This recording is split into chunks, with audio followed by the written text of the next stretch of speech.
Halo semua, kami dari kelompok 1 kelas 2B Keuangan. Di sini kami akan membahas mengenai teori-teori etika. Sebelum membahas lebih lanjut, perkenalkan anggota kelompok kami yaitu, Adinda Rosna Ali, Adista Puspitasari, Alivia Putri Amelia Rohmawati, Anggita Putri Permata, dan Anju Andinai Baho. Etika disebut juga filsafat moral adalah cabang filsafat yang berbicara tentang praksis atau tindakan manusia. Etika tidak mempersoalkan keadaan manusia, melainkan mempersoalkan bagaimana manusia harus bertindak.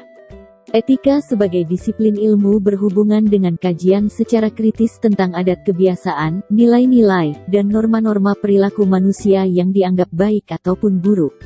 Adapun teori-teori etika, sebagai berikut. Yang pertama, teori teleologi. Teori teleologi adalah ajaran yang menerangkan segala sesuatu dan segala kejadian menuju pada tujuan tertentu. Teori teleologi memunculkan dua teori yaitu teori egoisme dan teori utilitarianisme. Contohnya adalah setiap agama memiliki Tuhan dan kepercayaan yang berbeda-beda dan karena itu aturan yang ada di setiap agama pun berbeda-beda.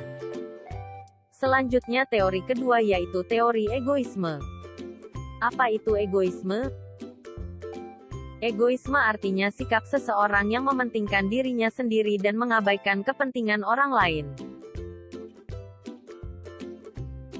Teori egoisme adalah teori yang memberikan prioritas pada suatu alasan pemilihan pengambilan keputusan yang menguntungkan diri sendiri menurut Duska tahun 2007. Menurut Rachels tahun 2004 memperkenalkan dua konsep yang berhubungan dengan egoisme, yaitu, egoisme psikologis merupakan tindakan berkutat diri, dan egoisme etis merupakan tindakan untuk kepentingan diri sendiri. Teori etika yang selanjutnya yaitu teori utilitarianisme. Pernahkah kalian mendengar kata utilitarianisme? Utilitarianisme merupakan suatu penilaian perbuatan berdasarkan baik dan buruknya tindakan atau kegiatan dengan mempertimbangkan kepentingan orang banyak. Utilitarianisme dapat membenarkan suatu tindakan yang secara deontologis tidak etis sebagai tindakan yang baik dan etis, yaitu ketika ternyata tujuan atau akibat dari tindakan itu bermanfaat bagi banyak orang. Utilitarianisme digambarkan oleh John Stuart Mill sebagai suatu tindakan benar sesuai dengan proporsinya apabila digunakan untuk meningkatkan kebahagiaan, dan akan menjadi salah bila cenderung menghasilkan kebalikan dari kebahagiaan, yaitu kesedihan. Sementara yang dimaksud dengan kebahagiaan bukanlah kebahagiaan terbesar dari seseorang, tetapi kebahagiaan terbesar yang dapat dirasakan bersama-sama menurut Duska tahun 2007. Yang keempat yaitu deontologi. Deontologi berasal dari bahasa Yunani yaitu deon yang artinya kewajiban. Jadi definisi deontologi adalah suatu pendapat bahwa etika suatu tindakan didasarkan pada kewajiban yang apapun konsekuensinya yang terjadi pada diri sendiri dan orang lain. Salah satu contohnya adalah seseorang akan bertindak etis apabila terdapat peraturan yang wajib sementara itu perbuatan menjadi baik bukan dilihat dari hasilnya melainkan karena perbuatan tersebut wajib dilakukan. Teori hak, pendekatan yang paling banyak dipakai untuk mengevaluasi baik buruknya suatu perbuatan atau perilaku.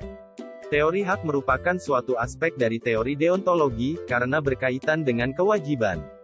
Hak dan kewajiban bagaikan dua sisi uang logam yang sama. Hak didasarkan atas martabat manusia dan martabat semua manusia itu sama. Karena itu hak sangat cocok dengan suasana pemikiran demokratis. Yang keenam adalah teori keutamaan atau virtue, adalah kehidupan yang baik di mana seseorang melakukan hal-hal yang sesuai dengan batas luar biasa seseorang dan batas tersebut telah dikembangkan menjadi kebiasaan yang baik. Contohnya adalah kejujuran, keberanian, kesederhanaan, integritas, kasih sayang dan yang terakhir kontrol diri. Dari materi yang telah disampaikan, dapat ditarik kesimpulan bahwa dalam etika dijumpai banyak teori yang menjelaskan suatu tindakan, sifat, atau objek perilaku yang sama dari sudut pandang atau perspektif yang berlainan. Teori etika muncul karena adanya perbedaan perspektif dan penafsiran tentang apa yang menjadi tujuan akhir hidup umat manusia. Demikian yang dapat kami sampaikan.